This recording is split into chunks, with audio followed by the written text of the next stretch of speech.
What, excuse me, is good, NBA fans? Welcome into another week of Dropping Dimes. I'm your host, Matt Knost, and here to talk about Game 5 from Saturday and also look forward to tomorrow night's Game 6. It's a thing of beauty. It sucks that it's coming to an end over maximum 2 games, and we are done with this season. It is in the books. But if nothing else, this finals has been spectacular to watch. As much as there have been double-digit wins by teams, by and large, these games have felt very close. Teams have been locked into one another, trading shots, just like haymaker after haymaker. And that Game 5 was that it started off, man, and those Suns went out, and they jumped out to a huge lead. They were just... Offense looked like it was flowing, and the biggest killer was when Drew Holiday got into early foul trouble and he had to sit. And when he was out, they ran up a 16-point lead with Jeff Teague in there. And, I don't know if that's entirely fully an indictment on Teague, but it really seems like that was a lot of the difference. Because in the second half, the Bucks put up 43 points in the second half and ended up taking a 3-point lead going into halftime. And the Bucks were clicking on all cylinders at that point. And you got to give, I think this goes down as the Drew Holiday game to me. Yes, it's easy to look at the steal that he had late in game on Booker and then the oop to Giannis, which we'll get to. But man, something's in the back of my throat. But Drew overall just played a spectacular game. He was a menace on both ends of the court. And it's amazing how much better the Bucks look when Drew is hitting shots, because at this point, Middleton's had one really bad game, but by and large, you know what you're going to get from Middleton. Giannis has been consistently pretty fantastic. I think he's averaging like 32, 11, and 6, something like that. Man, will not go away. But Drew was all over the place. If you go back and rewatch that game, it's all the little things that he was doing. Like CP at the end of the game only had 1 turnover, but there were, man, a couple of different instances where Drew forced CP into bad passes. Like there was one top of the key and CP got a screen. Drew fought over it, so CP kicked out to Bridges on the right wing, but the pass was too high and long, and Bridges ended up landing just slightly out of bounds. Boom, that's a turnover on Bridges, not on Paul, but that was a shit pass from Paul. There was another one, I think it was on the coming the opposite direction to the corner, and the pass was too high, and the player bobbled it, and it went out, and CP doesn't get called or get credited with that turnover, but that was CP's fault on just a bad pass. And then Drew was a menace on Booker as well. Yes, there's... All right, it's not going to go away, guys. Hold on. No idea what that is. Yes, there's the steal at the end of the game that he got on Booker, which... Last 2-minute report came back and said that was not a foul. Didn't look like a foul. Looked like finals basketball. But once again, we'll get to that play later on. But there was one in the third where he picked Booker up at half court and was bodying him, legally. Booker's driving his shoulder into him. Drew's giving very little ground, and eventually he strips him and goes down and gets a transition little step back 3. And he had several instances. There was another one where it was also in the third quarter. And, Daniel Savoy says, show on a Monday, how do we get so blessed? Hey, I mentioned it last week. I would be doing a special. I'm watching all these games. I'm taking pages upon pages of notes. I got digital notes and everything else. Might as well try and take advantage. If there's a Game 7, then I'm obviously going to do my normal Wednesday. But anyway, Drew was just all over him, but there was one in the third quarter where Booker was driving and Drew stripped it and the ball went straight to Connaughton. And it was plays like that over and over and over again where he was just forcing guys into shots that were ever so slightly out of rhythm. He caught CP a couple times where CP loves to be hovering around the elbow and got him to hesitate and then fade just a little bit more than he normally would, and it goes front of the rim. Or there was one on Booker where Booker did the same thing where he got it at the free throw line. That's normally a gimme. But before he went up, he had to bump Drew back. And when he jumped up, the momentum took him back. And instead of jumping straight up, and his shot was off the front of the rim. And it was all those small little micro things that Drew kept doing over and over again, that when he had to sit because of foul trouble early in the game, they didn't have that defensive pressure. Plus, you couple that with the fact that he was shooting beautifully. And when your top three guys for the Bucks are shooting that well, and you could also get into the minutia of like passes, how many teammates are passing, and the frequency at which they pass, and when that pass leads to a turnover. And the Bucks' top three are three of the top five. Phoenix has CP, and then I think I know it wasn't Crowder, and I know it wasn't Booker. Phoenix had somebody at 5, but you got 3 right there. And then a lot of credit too within the Bucks is Budenholzer making the adjustment, knowing that when Lopez is out there, yes, their defense is better when Lopez is on the floor, but he's not hitting threes in these finals. So it kills them on offense. And then when they sub in either Portis or Connaughton, their offense goes through the roof, and their defense goes off. I think like the switch on Connaughton is offense goes from 100-ish to 126 between him and Portis, and the defense goes from,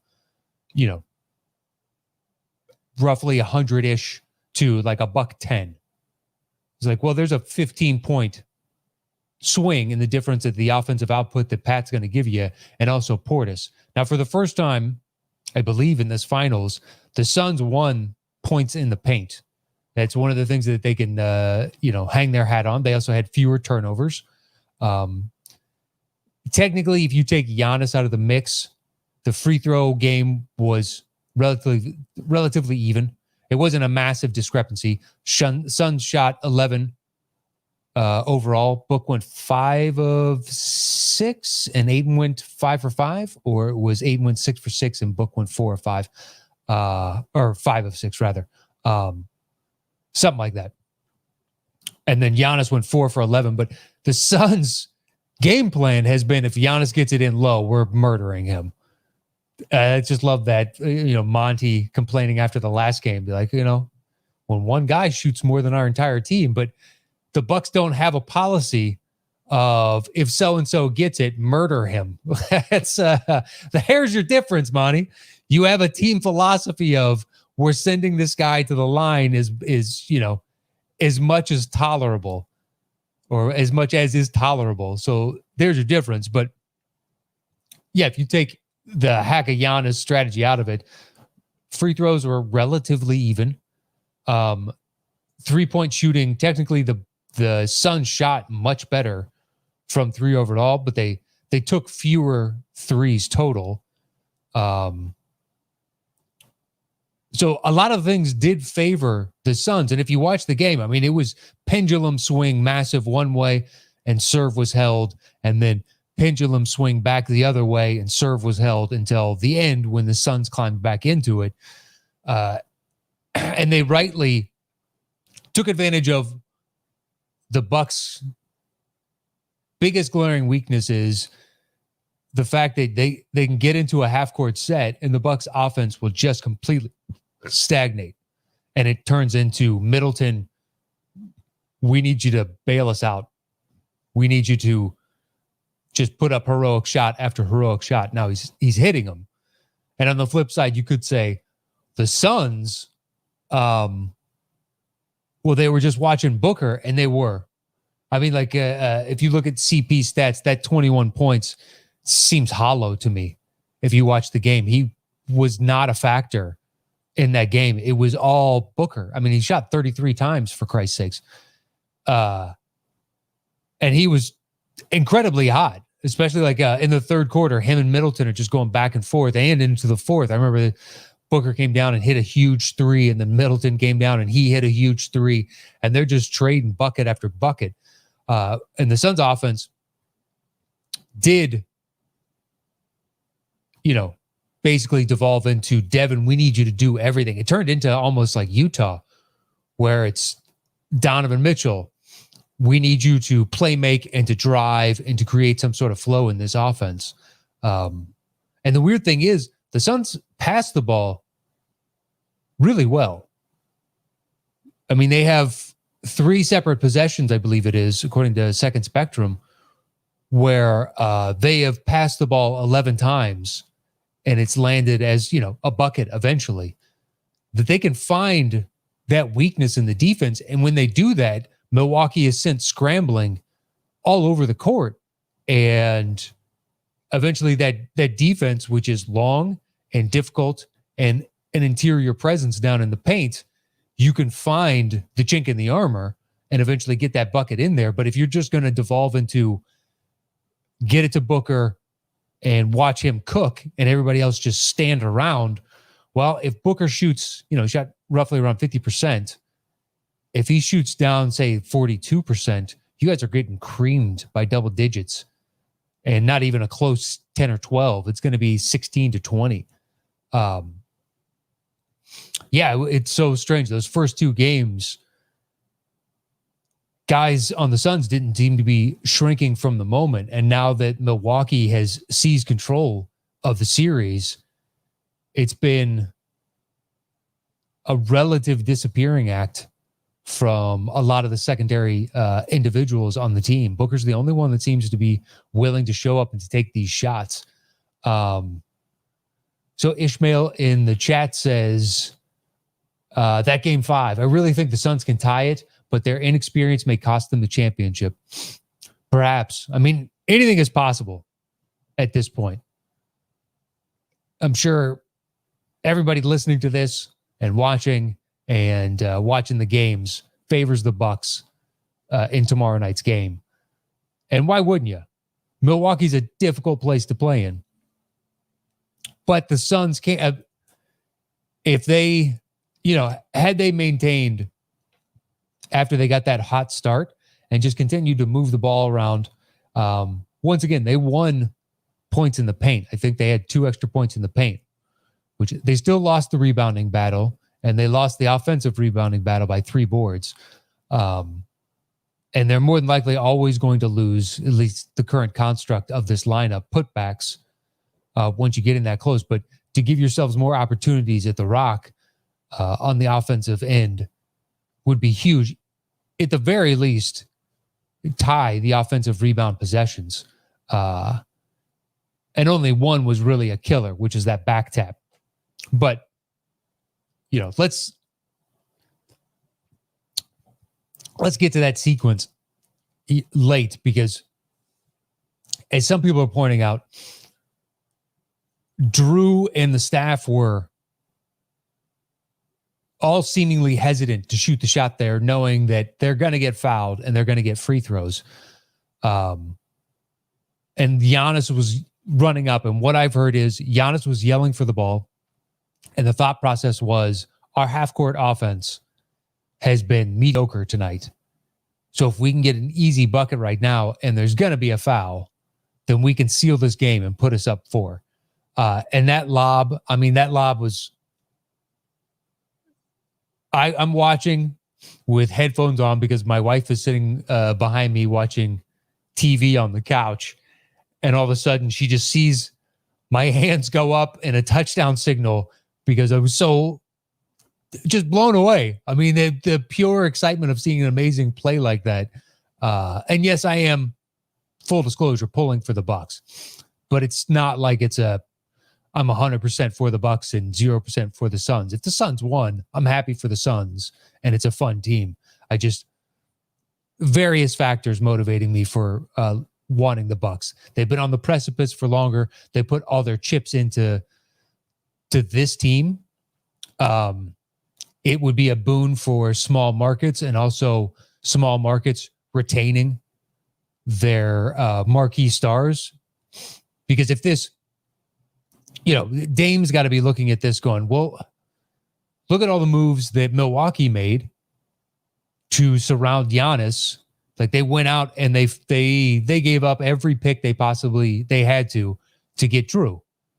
And more than likely they consulted Giannis on that move, and he agreed with the calculus. And they're on the precipice of winning a championship.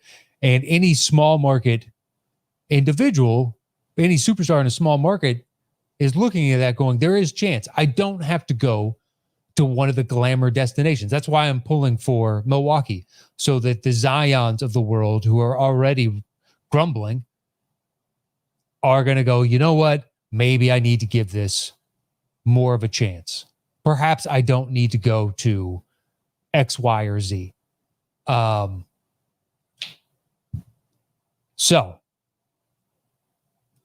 Ishmael says, if the Bucks won, it gives credence that Giannis is the future face of the league. Yeah, it does. It'll cement and solidify his status. It'll also bolster his legacy. And then, it also validates his back-to-back MVPs, which some people want to discredit because he does have flaws. Every player has flaws. I mean, think about how hard we dissect LeBron. And LeBron is, in my opinion, the second best player I've ever seen. It's not a knock on him. I'm a Bulls fan, so Jordan's always going to hold a special place in my heart. And if you want to say LeBron's the best player ever, go right ahead. I can't tell you that your opinion is incorrect. But we find ways to nitpick LeBron. Now, earlier on in his career, I think a lot of those criticisms were justified. If he is truly going to be the king and be the anointed savior of the league, well, you need to do all these other little things. And then ultimately, he did all those little things. If you look back at that series when he was on the Heat with the Spurs, and Pop on the defensive end was sagging off of him on the outside saying, we'll take you shooting from three. And he worked on it, and now you can't do that. It's all the little things of, you need to improve upon and get better at. And Giannis has those, free throws being the biggest.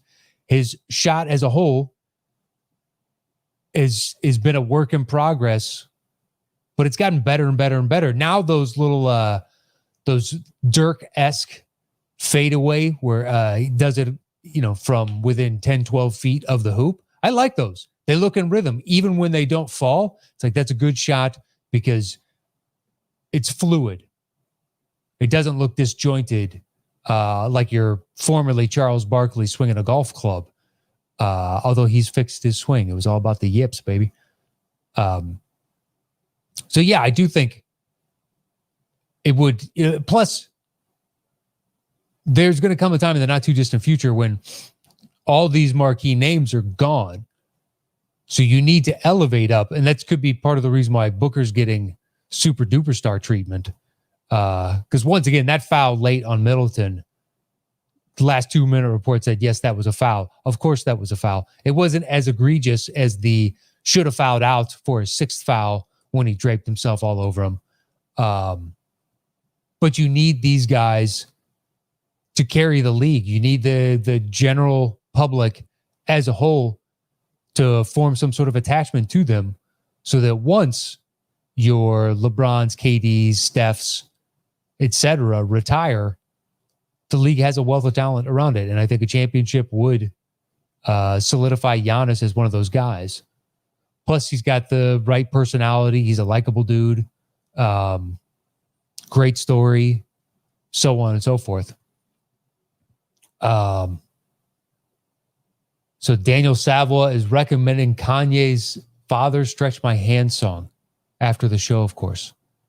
Daniel, how is that pertinent? Unless I know he's got a new album coming out. Is that actually, did he record that Sunday and put it out? Is that for The oop? I don't know what that's for. So that lob. So the thought process I've heard is that Giannis knew they needed to get a quick early bucket because if they're going to be forced to shoot free throws, it's going to be tenuous and they're not going to be able to generate the points in the half court offense, but they're going to get fouled. So if you put it in the hands of one of their better, free throw shooters, keep it out of Giannis's hands in that instance, you got a good chance of sealing the game. But to get that quick foul, right? And then Giannis misses the free throw. Drew tips it up. Giannis tips it back, goes to Middleton. He gets it and then immediately gets fouled. There's 9.8 left on the clock. It's a 3-point ball game. So if you're a Suns fan, you're like, all right, if he misses both of these, 9.8 is a lot of time. We can still tie this game and send it to OT. Middleton misses the first, and you're like, holy shit, this could actually pan out. But then he gets the second, makes it a 4-point game, and then it was toast after that. They got up a decent look, the Suns did. It didn't fall, and game was over. That last second shot by CP was just a save face to close the gap, unless he shoots a 3 and gets fouled. But you would have to railroad into him to get the refs to blow their whistle in that instance. But just the sequence of events was magnificent to watch. Magnificent. So Steven Salas says Drake wrote "Father Stretch My Hands" for Kanye. Okay. Still asking why that's pertinent to today's conversation. I like the backstory. Steven and Daniel. I mean, I've got a little bit of time in between here. Perhaps I will go check it out. But why are you bringing this up in the chat for people to go check out? I don't know. Please illuminate. All right, back to the game. So I'm curious as to whether or not Bud switches Lopez out and for some combination of Giannis, Middleton, Drew, and then Tucker, Portis, or Connaughton. But those top 3, and then some combination of the other 2. Because as much as like Tucker isn't really giving you much on the offensive side, he is still giving you a great defensive presence and actually really good. Is another guy to have out there that can body up numerous positions, especially down low, and then still swing out and pick up Booker and make Booker work. Now, he does get called for occasionally some ticky-tack fouls on Booker, and Devin is rightly trying to take advantage of those as much as he can. But it's better than if Lopez is out there, they're trying to switch onto him to get Booker or CP on Lopez. Now, nothing has been as effective, or they have not been as effective in that as they were in game 1, where they just flat out torched Lopez and then torched Portis when that was going on. And there's been a course correction by Milwaukee since then, and they played the pick and roll coverage better. But with those smaller lineups, they're in essence able to switch everything. And then the offense has been much more fluid and dynamic with some other combination of those individuals out in there and Lopez sitting down. So I think the flexibility of the Bucks on the offensive end is much higher with those lineups. I mean, I think anybody can draw that same conclusion when you watch it, and it also helps when Pat shoots 4 of 6 from 3, but him and Portis chip in 23 points off the bench, which eclipses, I think it was 15 points for the Suns. And that's over 3 players. So those 2 coming in make a world of difference. I realize you need to get some rest for Drew, but I would be hesitant to play Jeff Teague and definitely not Bryn Forbes.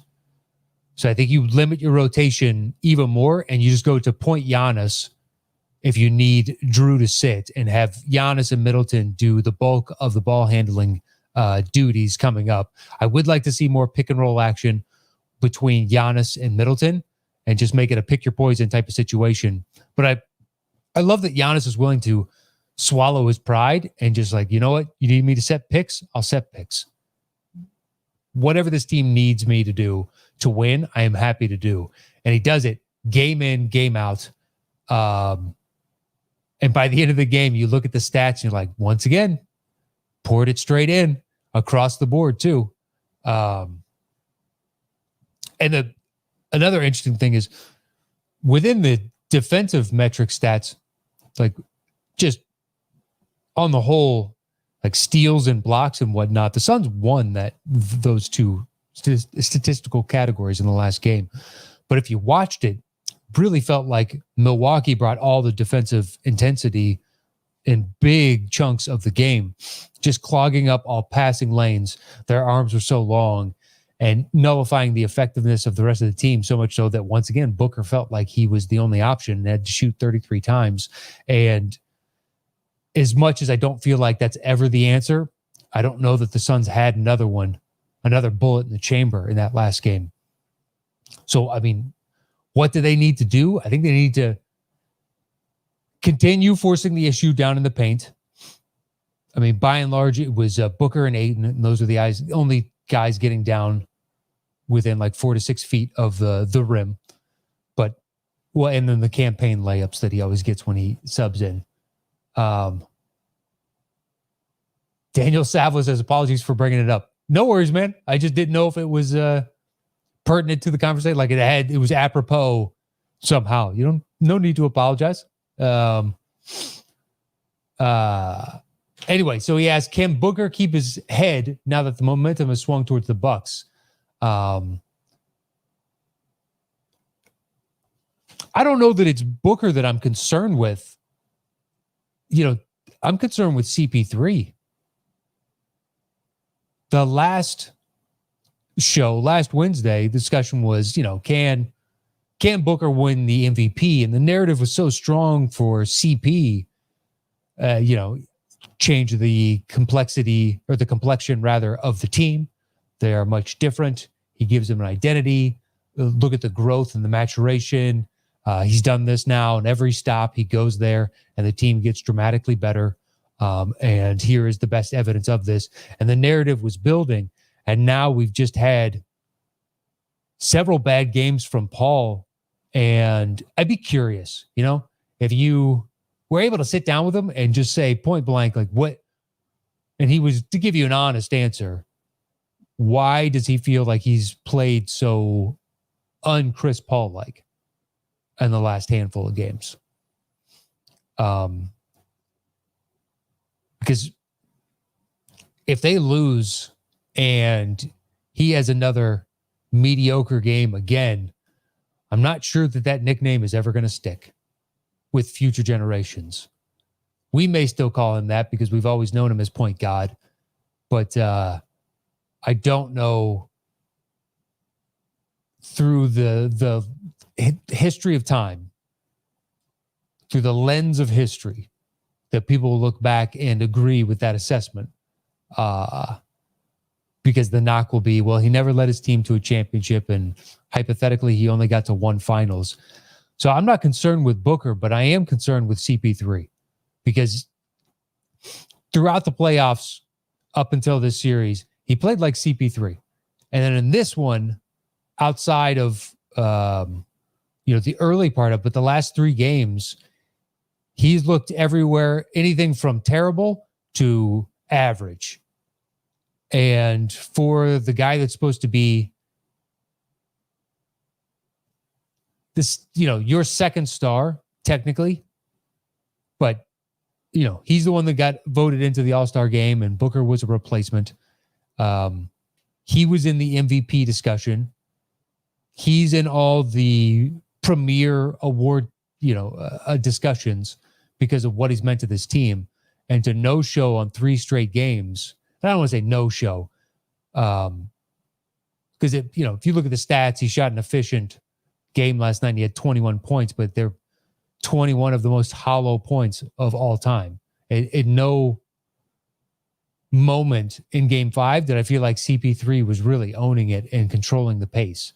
There were flashes, but it's nothing like you would assume from a guy of his caliber. And Ayton, I think at this point, is going to give you what he's going to give you, and it's going to be really solid. And, there's not going to be much deviation. He does what he does, and what he does is really good. It's not top tier, but it's really good. And for a young big man, the market improvement that he's shown, the future is very bright for him. And the combo of him and Booker together is excellent. So if and when CP decides to move on, retire, whatever the case is, because he's a free agent after the season, I'm guessing the Suns throw whatever he wants at them. Although I think if CP was smart, he'd talk to the owners and be like, I'm willing to take a dramatic pay cut to save money to go out there so we can afford whatever we need to win a championship. Because your future legacy is now at stake. There's not much time left on this clock. You're going to need to sacrifice some sort of money if you want to be able to look back and, look fondly on your entire run. And I do realize within the NBA, there's a lot of guys that retire that don't have a championship. There's obviously only one every year, but within the NBA, it is through the history of the league, only a handful of teams have ever won a championship. So it's tough to make the comparisons to various players for that reason, because sometimes it's luck of the draw. It's like I ended up on this team with this front office and we couldn't get it together and form a cohesive unit enough to compete for and win a championship. It happens. It happens all the time. Barkley is an excellent example of that. A guy who was one of the best I've ever seen, and he didn't win a championship. And he only sniffed it once. And then ran into, my Bulls. But how much do you think Barkley would have sacrificed now in hindsight if it meant they could have gotten one more piece that would have given them a little bit more shooting or a little bit more punch or defensive stalwart to slow down Jordan or whatever the case is? I don't know that there's a dollar value you can put on it, because post-career, he's made a lot of money. So money is not the issue at this point. And CP, you're the face of Allstate. You can, I can't even imagine what that is lining your coffers with monetarily wise. But if you win a championship, it's all worth it. And, you'll have even more opportunities post-career because of that. You'll be elevated to a different status, and you'll get more sponsorship money and opportunities, whether it's in the front office, coaching, announcing, whatever the case is. You have a championship, suddenly you're one of the anointed ones, and, you get to have your say. Now, if you're a dud on camera or something, well, yeah, then you'll get pushed out. But win that championship, buddy. That's who I'm concerned with. So Steven asked, what do you think of the chess match that's going on between the coaches? I think Bud is, finally doing a lot of the things that us lay people from afar have been wanting him to do. It's been frustrating to watch from afar.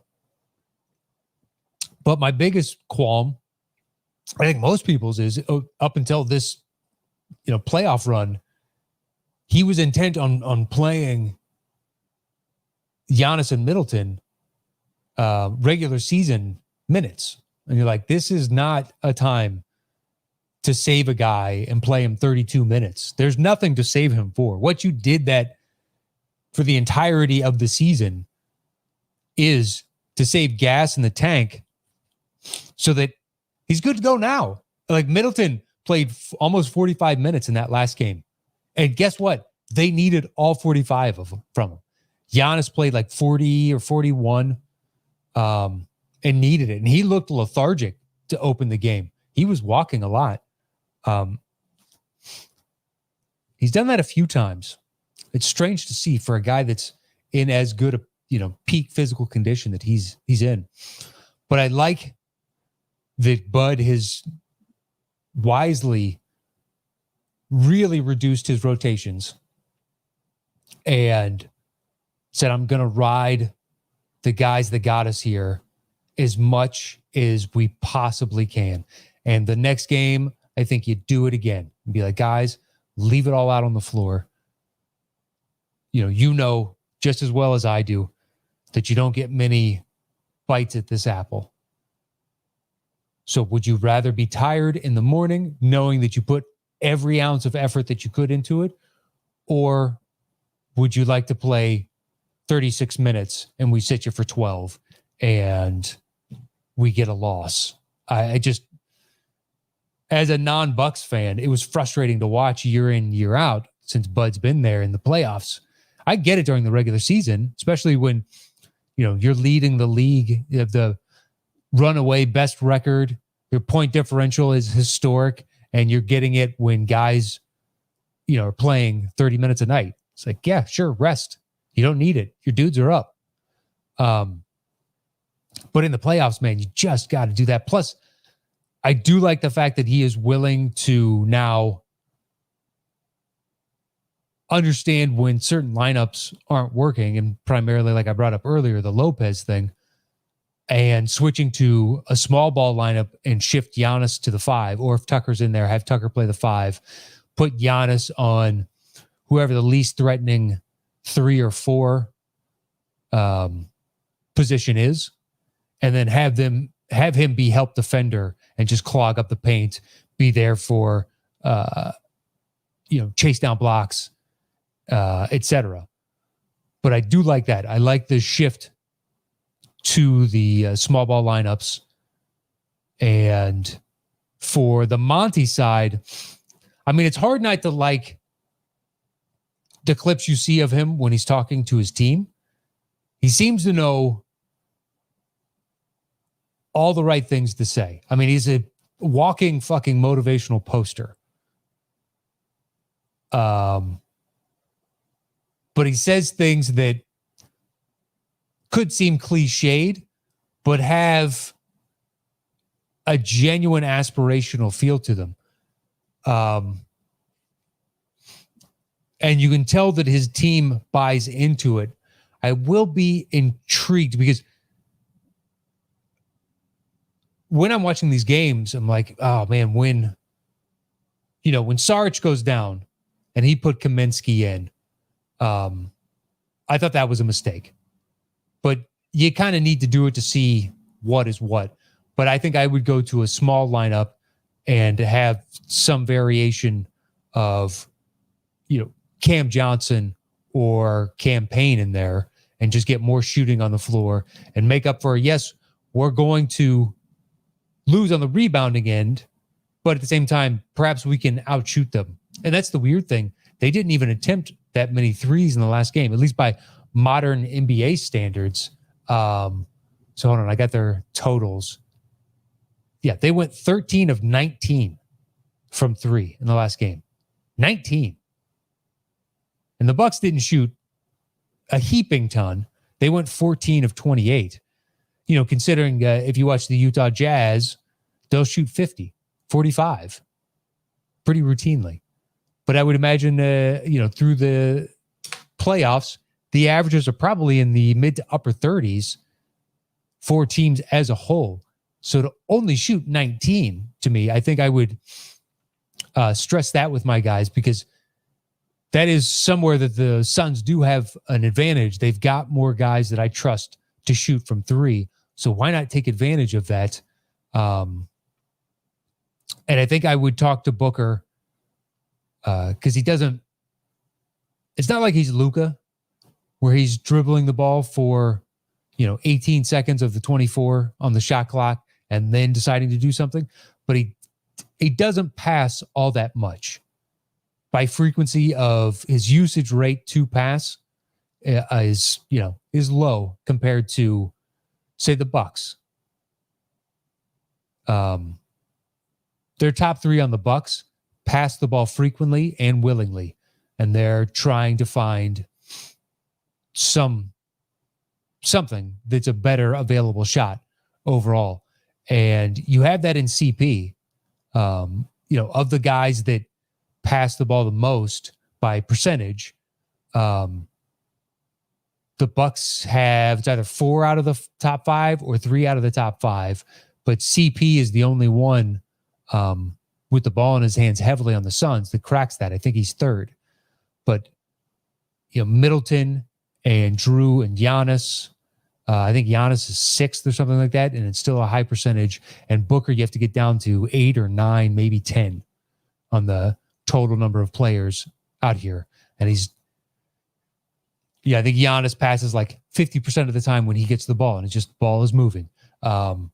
CP and Middleton and Drew are somewhere in like the 60, 61 percentage. Or they're getting the ball, getting it moving around, trying to get teammates involved. And Booker is much, much lower.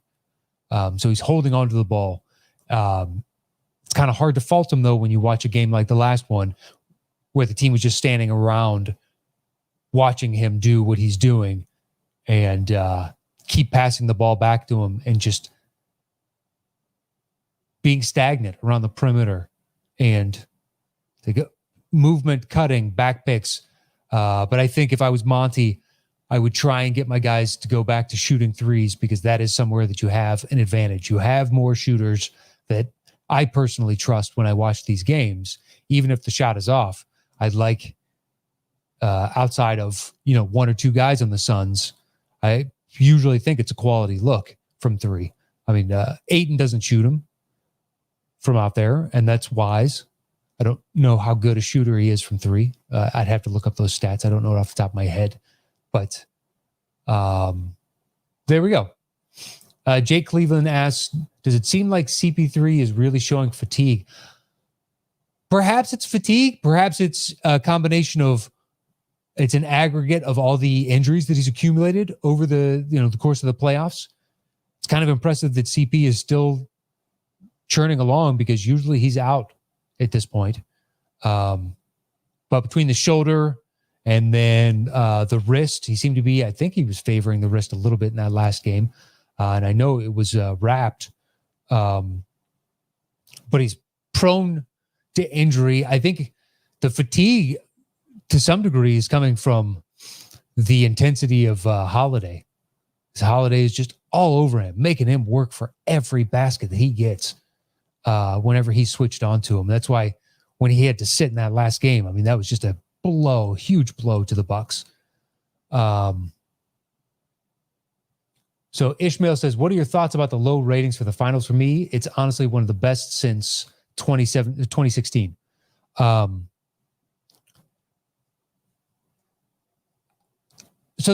think I haven't seen the numbers for Game 5, but I know, because a lot of people are making hay of the fact that the Euro Cup final did better than games 1, 2, and 3 in the NBA,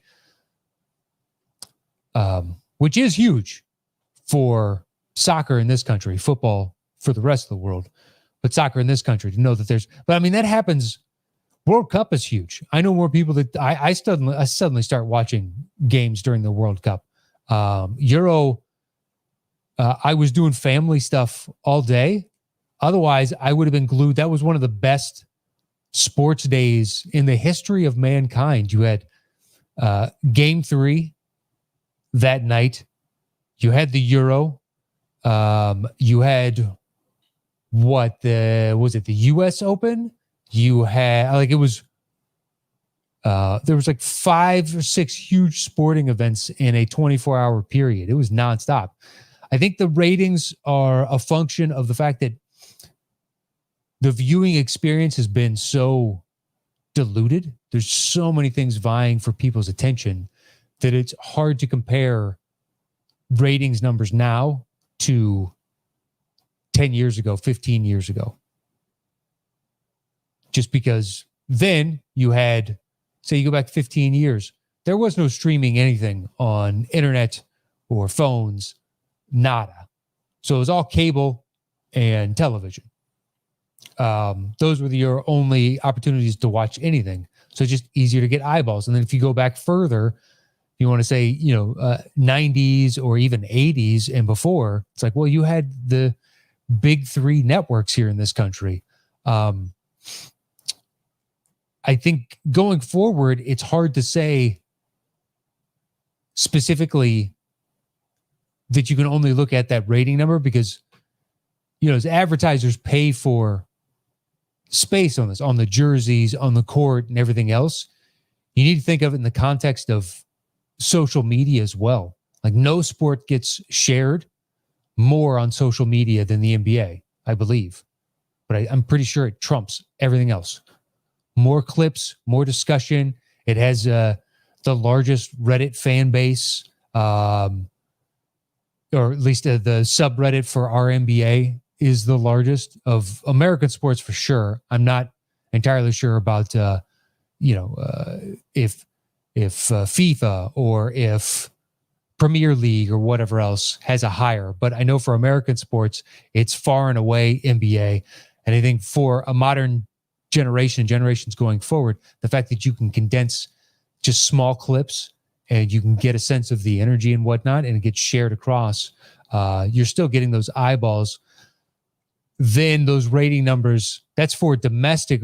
What about international? How did it do in Europe, in China, in India, in Africa? Like, what are the numbers over there? The game translates internationally better than any other American sport outside of the Super Bowl, but the Super Bowl is kind of a singular event.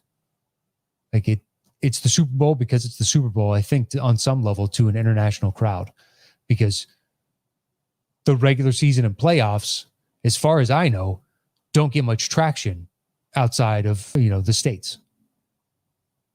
I could be wrong on that front, but I've never come across a story where, the ratings, the number of eyeballs they've got watching in Great Britain and across Europe for week 7 was X. Like that metric never comes up in my world. So perhaps rating is as a whole are down, but I don't know. It's hard to factor that in because television ratings as a whole are down. Oh, wow. Sorry. I'm looking up out my front window. There's a massive fire just a couple blocks from my house. I can see the flames. Jesus. Anyway, yeah. Television ratings across the board are down. So it's hard to, when people are like, NBA finals are down. It's like everything is down. So I don't know. I don't know that you can go by singular ratings anymore. And I don't know what the hybridized system to accurately reflect the viewing public as a whole is. But anyway. Steven Salas says the Kardashian curse is hitting Booker right on time. I did have that thought. I think it was 2 games ago. Just here we go again. But who knows? Good luck to those 2 young kids. I hope they find love between them, although I can't imagine this lasts, given the public face of what we see from that family. And mind you, I've never watched that show in the slightest. But I would guess, say the Suns lose the finals and Booker's stats fall off next season, pretty sure she's gone. Pretty sure she's not going to stand by her man. Once again, I don't know her and I don't know them. And perhaps this is true love, but I'm pretty sure she would move on to whoever the next potential apex individual is, whether it's in NBA or anything else. Social climbing, and especially celebrity climbing, seems to be something that family does quite well. But that is also me indicting them as a whole from afar. But, I see what I see, and perception is reality to some degree. And if that is all you're giving us to look at, then that is the perception. But I've never watched the show. I've thankfully never seen a second of it, so I don't know what they're like as people. They could be fantastic. I sincerely doubt it, considering which one was it? Chloe was upset that people were sharing that unphotoshopped photo of her like a couple months ago, saying that she has body issues. But thereby, if you're putting that out into the world as a photoshopped picture, you're creating many more body issues than you may have. So why not just embrace your flaws and put that out as a positive message to people, as opposed to the message of, well, I'm imperfect and I need to make myself perfect, and I'm going to show myself to you, and you need to do the same type of thing. Jake Cleveland asked if I watched Space Jam 2. I have not. I heard it's terrible. And then the reviews have reflected that. It's done well at the box office. Internationally, I think it's done like 51, 52 million. So congrats to LeBron and his team. I'm not going to see it in the theater. Will I see it eventually? Probably. Just like Space Jam. I didn't see it until years and years later, because it's not made for me. And by all accounts, all I see read is that it's just a shameless cash grab, and it's terrible. So I sincerely doubt I'm going to see it anytime soon. If my nephew, who's 7, wants to watch it, sure, I will happily watch Space Jam 2 with you, buddy. Got zero problem with that. But am I going to search it out on my own? No, I am not. All right. Well, I think so. Look forward to Game 6 real quick before we get out of here. I think it's hard to pick against the Bucks. Milwaukee is a difficult place to play in. That crowd is frenzied, and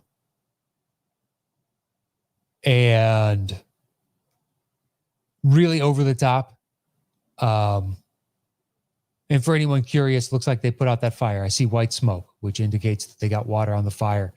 It's a big plume of smoke, though. That is a massive fire.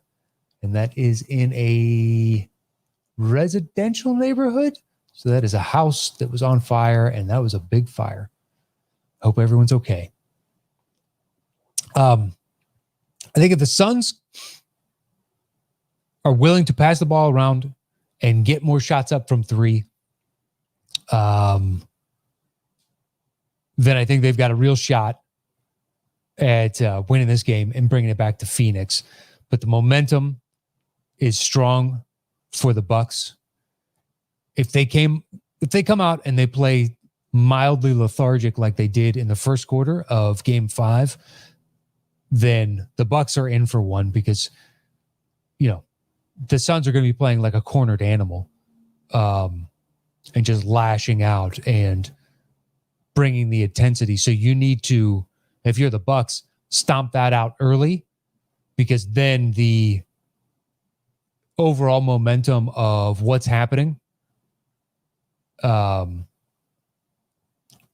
think would overtake a young team like this, and they would wither in the moment, just feeling like it's insurmountable and they can't win the game. So why even try? Which I hope they don't do. I hope Game 6 is an all-time classic, just like 5, and it really comes down to, something happening at the very end. But I favor the Bucks